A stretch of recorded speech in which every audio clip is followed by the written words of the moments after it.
Hello there and welcome back to the 10 Minute Football Show. My name is Will Monham and I'm joined by... John Corgan. And... Chris Watson. Gents, the opening Premier League weekend has just concluded. Back again, how does it feel to have Premier League action back on our television sets once more? I'm completely ambivalent about the Premier League restarting. Football's been going on for a couple of weeks already, and this nonsense about football's back is just stupid. Great answer. John? I feel tremendously excited. It's been a rubbish fucking hell. Well, I feel very excited, Chris, to have the real football season back. Top level football. Yes, top flight action, if you like. We can't all be Tranmere Rovers diehards. No, but if anyone's interested, please get down to Prenton Park. We need all the help we can get. So the inaugural game, as it always is, the champions taking on a... Is that how it works, is it? Did the champions kick off the season? No, because Arsenal have started about the last 6. And they've not won it for years. Exactly. But I think that should be a thing, though. But they will have started against whoever the champions were the previous time, though, surely? Who kicked off the season last season? City Arsenal, I think. Nah.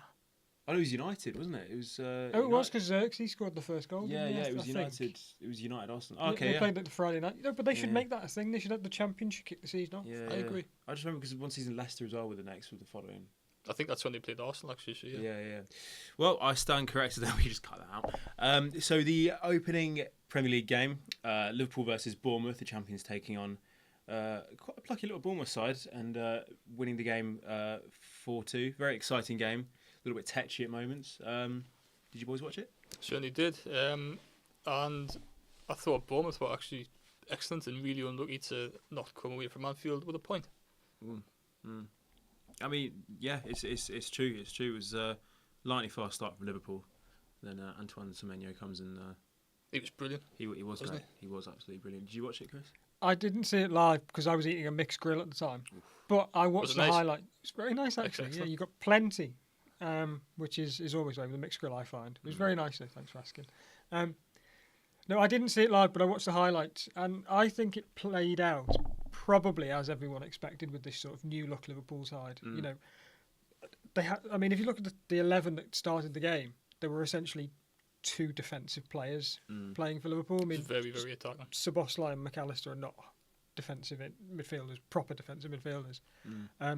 So yeah, Liverpool really exciting going forward, but a little bit suspect at the back end, and I think that's probably, unless Gravenberch comes back in and sorts it out, I think that's possibly going to be the way for Liverpool for the most part this season, I would say. I think it felt somewhat like a return to the days of early Klopp at Liverpool in his first couple of seasons, sort of getting a lot of goals but also looking slightly shaky. As you said, there's a lot of new players in the team as well. Do you think this is going to be sort of a pattern as the season goes on? Sort of new players not necessarily struggling to adapt but taking their time? I don't know, but Good. That's all we need, really, isn't it? Just moving on. Newcastle, Aston Villa. do that again. It wasn't a great question, to be fair. How do I frame it? So it was 4-2. The final score. Obviously, not keeping a clean sheet, conceding 2 goals. Sorry, what? Okay, no. That's what 4-2 means, by the way. That I don't know is going to be the intro blooper. Yeah. Oh no. You know, when you're watching live TV, why doesn't this happen more often? Yeah. Because people aren't fun. Yeah. This is real telly. None of that manufactured nonsense. I'm not scared. So final score 2-1. For 2, well, it wasn't. No, it wasn't 2-1. Oh my god! It was briefly 2-1. It was. Nothing on my screen says 2-1 as well. Why did I say that? Okay. 4-2. 4-2. Chiesa, bring him up. Final score was 4-2. Chiesa getting that deadlock goal. Federico Chiesa, what do we think about it? There's got to be. Oh my god. Winner. The winner. But the winner. Is it a winner if you win 4-2? I think so. Did he score the 4th? No, he he scored scored the the 3rd. third. Oh, yeah. But I think that makes it the winner. Well, you don't break the deadlock with a 3rd goal, do you? Because deadlock's 0-0, isn't it? Deadlock is 0-0, but then like. Or is deadlock? Is 2-2 a deadlock? I think I think it is because it's like. Can it be? I suppose you break the deadlock at 1-0, but then. At football cliches on Twitter to verify this. Right. I will tag them. Yeah. I'm just gonna keep the deadlock. Ferry's back in with a little shrug. And, Okay. so the final score was 4-2. Federico Chiesa breaking the deadlock. So was I meant to join in? Yeah, should we all do it? Okay. Okay. So it was 4-2. Final score. Federico Chiesa breaking the deadlock. What do you think about that? What do you think about Chiesa? Chiesa, I thought was an excellent finish, by the way. Yeah. And when he came on, I think he came on like the 80th minute, 75th, 80th minute. I just had a feeling it was his time. I just had this feeling that he would, if anybody was to break the deadlock, that it would be him. Jamie Carragher never shared that feeling. Did he not? What No, did on he say? comms he questioned the substitution. Well, he's an Everton fan at heart. I thought it was a great finish though, because he was almost like Chiesa was like off balance when he hit it on the volley. It was just the way he managed to like steer it past the keeper. It was quite an awkward couple of sort of like bubbled and bubbled again, and it came down to him. And I thought it was a really. great nice finish. I don't composed finish. think Bournemouth would have conceded that goal last season, or in a few months when their new look backline sort of gels a little bit more. Because if you look, two of their defenders go up for the same ball, which obviously with familiarity and stuff, they're probably not going to do that. Which then left the space for Chiesa to put the ball away and put Liverpool back in front again, which I think was. I don't know. I don't think it would have been the end of the world if it had finished 2-2, but I think it's always nice to start with a win, isn't it? And it's, absolutely, yeah. And as you said, I think with the novelty of this team, it's hard not to treat it like a sort of extended almost pre-season game with how little time they've actually had to play together. But good result in the end. Well, not for Bournemouth, it wasn't. They lost. It was not for Bournemouth, but he's a red though, isn't he? Yeah, I forgot to remove my bias there. But the next game, the 12 p.m. kickoff. I know we all love that one. Was Newcastle versus Aston Villa. And John, as our resident Geordie in the house, what did you think to that one? Well, first of all, it was a 12:30 kickoff. Just to put that out there. Okay, so that he does know. He does know the time of the kick. He does know the time of the kickoff. Carry on. That's all he's got to say. You're gonna have to do that again. It's a half 12 kickoff. Okay, fine. So moving on, the 12:30 kickoff was, and I'm going to say lunchtime kickoff. I'll do. Yeah, Okay. that I like that. Yeah. So good result for Liverpool there. The next game, the Saturday lunchtime kickoff, was Newcastle. Lunchtime, of course, encompassing 12:30. As our resident Geordie in the house will tell us. John, what did you think to that one? Did you watch it?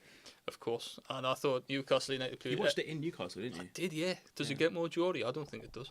It does. You could have been in Villa Park.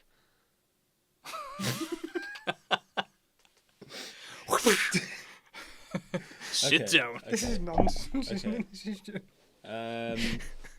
John, you watched the match in Newcastle, I'm told. Yeah. How was the game? What did you think about it? I thought Newcastle played excellent. Before the game, I would have took a point. After 90 minutes, I thought we deserved all three. Of course, Villa went down to 10 men with about 20 minutes left, but we just couldn't seem to capitalise, which was our story of the game, really. I thought defensively, midfield, I thought were excellent. The problem we have is we've got a very unsettled world-class centre-forward. Yep. There's suddenly down tools. And that really did show on Saturday, because we just, for all the chances we had nobody to finish them. So it was a situation of chances being created, same as it might have been last season, but there just wasn't that certain unnamed individual there to finish them off. Exactly. And if you consider, we played Villa at Villa Park back as recently as, I think, mid-April, and we got absolutely battered. So now, like 4 months later, to go there and to play so much better, we were so like tight, and we dominated the game. And it was a Newcastle fan. It was really pleasing to see, because, like I say, before the game, I would have took a point. After the full time, I thought we could have won it. Yeah, talk me through the red card though. What was that like? I wasn't able to see Honestly, it was a little bit soft in the way that Gordon's went down. He could have easily probably continued, Yeah. but such is the nature of the foul itself that as soon as you put your hands on the centre forward who's through like on goal and you're the last man, it is a straight red. I thought Gordon could have maybe continued, but That's a very modern thing, that though, isn't it? Some teams seem to be more bothered about getting opposition players sent off than actually bothering to score goals, which is, I'd go for the goals personally, rather than trying to get players sent off. But yeah, I think Gordon could have probably carried on, because he's quick enough, isn't he? he is. But by that point in the game, I think he missed a few chances, so I wouldn't be Trying to save face, perhaps. perhaps. And plus, 20 minutes left, you're probably taking man advantage. I think tired legs and all that. But yeah, Newcastle, I thought we played very well. Yeah, promising stuff. Point on the board. Points on the So- board to get yourself going. Get yourselves going. One particular result that stood out, I thought, over the weekend was Sunderland start to the season 3-0 over West Ham. What do you think about that one? I'd like Devastating. I'd like to hear your thoughts. Actually, yeah. Devastating. But to be honest, and fair play to Sunderland, I think Sunderland this season, I said this in our prediction show last week, I think Sunderland will be absolutely fine this season. I do. I think people are making a lot of sort of ill-informed predictions of them going straight back down. I think they've got a really solid team. And obviously with the addition of Granit Xhaka, like what a coup that is. But on Saturday, yeah, they absolutely played West Ham off the park, and much as I hate to see it as a Newcastle fan, you know, like a full house at the Stadium of Light, the crowd were right behind them, and I think it's going to be that way all season at home. I think the Stadium of Light is going to be a really difficult place to go to for opposition teams, none more so than us, because that's a stinker of a game for us anyway. But Do you know when that is, that game? I don't. No worries if not. I don't. Fair play. So how about yourself, Chris? Did you see the game? No, only the highlights, and Sunderland looked very, very good, actually, I thought. West Ham are a bit of a shambles at the moment, aren't they? They're one of a few teams, and we'll probably touch on them soon, actually, who I think if they have another poor result or two before the window shuts, and they're really fearing being in a relegation fight, the purse strings could be loosened substantially, because, yeah, as I say, they're one of a few teams who might be looking over their shoulders this season. It's not the best start to season for Graham Potter. I think, as we said in the show last week, I was predicting them to be my dark horses for this season. I mean, there's still time. Well, yeah. They have 37 games Really to turn it around. Yeah. But it's going to be another difficult season for Potter, I imagine, unless, of course, the purse strings do get loosened, in which case there'll be new signings in, which might make it potentially even harder. What do you think about West Ham for this season? Well, I've happened? got to agree with kind of what you guys have said. I think West Ham are a team that I would worry about if I was a West Ham fan. They brought in Callum Wilson, who once upon a time was an excellent goal scorer, but his injury record is so bad that we let him go. That's the reason he's not at Newcastle anymore, is because he kind of stopped playing. I'd be quite worried if I was a West Ham fan. Difficult times to be a West Ham fan. The next game, Manchester City versus Wolves. Something of a return to form for Manchester City. 4-0 against the rather weak Wolves side. I'm quite worried about Wolves this season.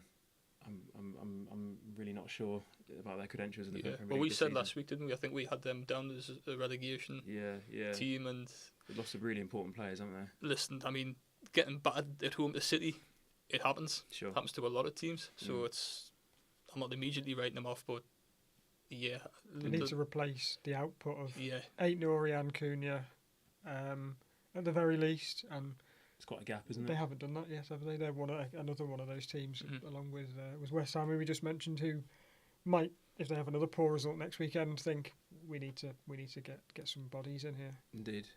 As far as Man City is concerned, we have goals from a lot of the new boys, and two of them, and assists from them as well. So Reinders and Cherky, assists from Rico Lewis and Oscar Bob, and Reinders again. This is a very new Manchester City side, but as much as you were saying the 4-0, conceding four goals to City, isn't any sort of isn't anything to really complain about. Scoring 4 goals for City against Wolves obviously is sort of the same. It's no mean feat, but it's a very new Manchester City side. What do we think about them? I mean, I think they're Liverpool's biggest contenders. Yeah, So the same as it has been for the last decade, really. Sure. I think they will be exactly where you expect them to be, first or second. Indeed. Right, we'll start with Nottingham Forest. No, should we start with Chelsea? So the first. Well, you could start with Forest, and we can both go. Well, we didn't see that because we were being bored sent us by Chelsea. Oh, You could do shout, that, actually. couldn't you? Thanks, Sky. 215 games live this season. You could at least spread them out a bit. No, because Forest was on Sky. Was it? Yes, it was on the other channel. Stop it. But they could still spread them out. They did. No, but they were on the same time, weren't they? Right, I mean, yeah. Yeah, it forced you into a decision. It did. Yeah. And I made a bad one. You and me both.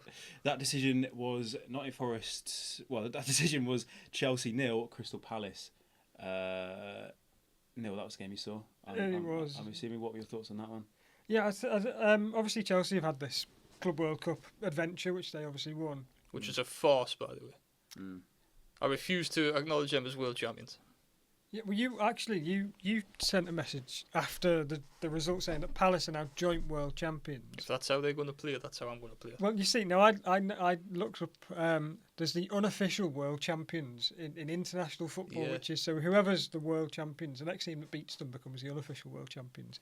Now, according to their rules, which I'm sure we can transfer over to club football now, a draw would still see Chelsea as world champions. The see. draw's not enough. I see. It has to be a defeat. So whoever Chelsea play at the weekend, they're the next team that can take the crown off them. Like a WWE belt or something. This now. It is at this rate. What does this sport become? Just Gianni Infantino's plaything. Mm. On the subject of the game, though, how did Chelsea look? Because 0-0 to Crystal Palace. As strong as Crystal Palace have been looking last season, obviously charity Shield winners. What do we think about them? What did you think about Ezio's goal that got ruled out first of all?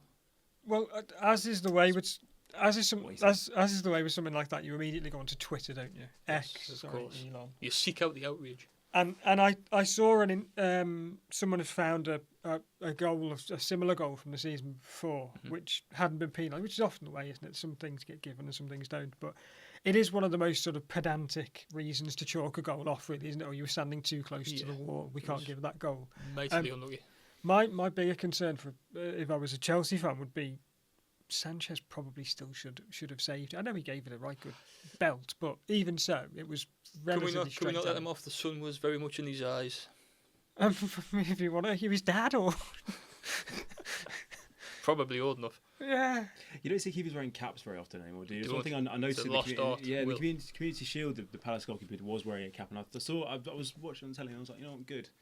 Right. We need to see more of that. Safe to say though that the Chelsea game was a bit of a snooze fest all in all, and you and I both made the mistake of neglecting to watch the Nottingham Forest Brentford game, which was on at the exact same time. And turns out for fans of goals, that's what we should have watched. Definitely, yeah. I mean, we didn't get any in the Chelsea game. Didn't. Well, we should have got one. Should have. Mm. Yeah. What about Chris Wood though? Back off the mark again. You know what? If you can provide him with the correct service, not just any service, because obviously he's a certain type of striker, he will score goals. And modern centre halves, like I watch a lot of League Two football, and the thing that League Two defenders can do is defend reasonably well in that they'll deal with things like in a quite agricultural way sometimes, but they'll deal with the ball. Defenders in the Premier League feel like obliged almost to be like a sort of midfielder, don't they? And so they'll never just head the ball back to the goalkeeper. They'll like try and do something elaborate with it. So Wood, given his size and his frame and stuff, if you can put crosses into the box, which is not the most fashionable way of scoring a goal, but if you can put crosses into the box, provide him with service, he'll score goals for you. Forest are obviously profiting from that, aren't they? Yeah, that he did. That was always the argument in Newcastle that he didn't get the service that he probably needed. I wasn't a massive fan of him at Newcastle. I think I would argue that he did get service, but plenty wouldn't. Brentford though, things are looking quite rough for Brentford. Obviously, Thomas Frank departing, and Burmo's gone. Looks like Viss is on his way out. Yeah, they're another one along with Yeah. Wolves and West Ham, who I think could be spending a few quid before the window shuts. Otherwise, they could have a real fight on their hands to stay in the league. I agree, they are in trouble. Man United 0, Arsenal 1. I think that's the result to be expected really on the opening day, despite the mammoth amount of transfers United have been making in this window. I think that's a fairly reasonable score. Did you boys watch it? I did, yeah. To me, this reminded me of the sort of Man U Arsenal games we'll have grown up watching. It was very end to end, so attacking, and in the end, Arsenal just did enough to kind of hold out for the 3 points because United absolutely battered them. Really? In terms of chances, I'm not saying they were great chances, and I'm not saying it was obviously not great finishing, but Ray made a couple of decent saves. I thought he was excellent. I think he made 7 saves on total. That's always been Arsenal's strength, though, the ability to just sort of sit back and sort of shut up shop once they've gone ahead. Obviously, Calafiori gets that goal early on, and no matter how many chances United can make, Arsenal's so strong at the back, it's difficult to break them down sometimes. So As a neutral, it was probably my favourite game of the weekend. That it had such an old school feel to it, and I was watching it with a friend of the show, Matthew Musgrave, who was, of course, an Arsenal fanatic, and bizarrely in Liverpool, we were watching a bar full of Man United fans, which made it all the more funnier watching him squirm. But they held on, and it was an excellent game for a neutral. Fantastic. I think it's probably a better result for Arsenal than performance, and I don't see Man United being quite as bad as they were last season, so I think that could be a really good result. Man United were like one good goalkeeping performance away from probably winning the game, so Man U looked a lot more improved, I thought. Those set pieces again, eh? Still good stuff if you're a Man United fan. And then the Monday match, Leeds, Everton. What do we think of that one? Didn't see it.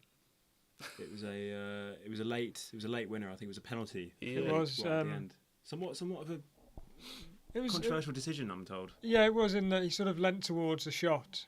Tarkovsky leant towards a shot, but his arm was still next to his body. He hadn't put his arm out, and it sort of hit his bicep. And the ref thought about it for a long time and then gave it. It probably meant that it was the right result because Everton in the first half didn't really offer very much. They didn't look like they were interested in trying to win the game. Right. But it's probably one of those where the penalty, is one of those where you look at it and you go, do you really want a penalty given for that? Probably not. That feels like every penalty I've seen nowadays. Yeah. I ask myself that same question. Yeah, handballs, I haven't got a clue anymore. With handballs, I just wait and see. Speaking of handballs, and that first match, Liverpool-Bournemouth, I swear it was a centre-back who was last man who ball touches his arm and he sort of reaches out and he did. And to me, that's a red card. Yeah, Is it not a new directive, though, that if you play it onto your own arm or something? God knows. Yeah. So, Leeds off the mark there with a win. What do you think about their chances this season? Obviously, they're back with a shiny new sponsor. Daniel Farke's manager, Premier League experience there. What do we think? I thought they looked quite good. They looked like they were trying to play like they did last season, which obviously doesn't always translate. You see teams come up to the Premier League and they try and play, don't they? And they get ripped apart. But they looked somewhat similar to how they played last season. They looked quite good. Everton did let them play a bit in the first half, but I think probably of all the promoted teams, they're probably the most likely to stay up, I would say. Yeah, well, I've never thought for 1 minute that Leeds will go down this season. I just fancy them to stay up. I think they'll have enough there to avoid the relegation. The last 2 times they've went down, I've been surprised as well. So I could be proven wrong. But of course, this season they have Newcastle United legend Sean Longstaff, man in the midfield, and Sean Longstaff does not get relegated. First time for everything. Maybe. Yeah. Prophetic words there from John Cogan. This has been the 10-Minute Football Show, and that's been our roundup of the first round of Premier League matches. Thank you for watching.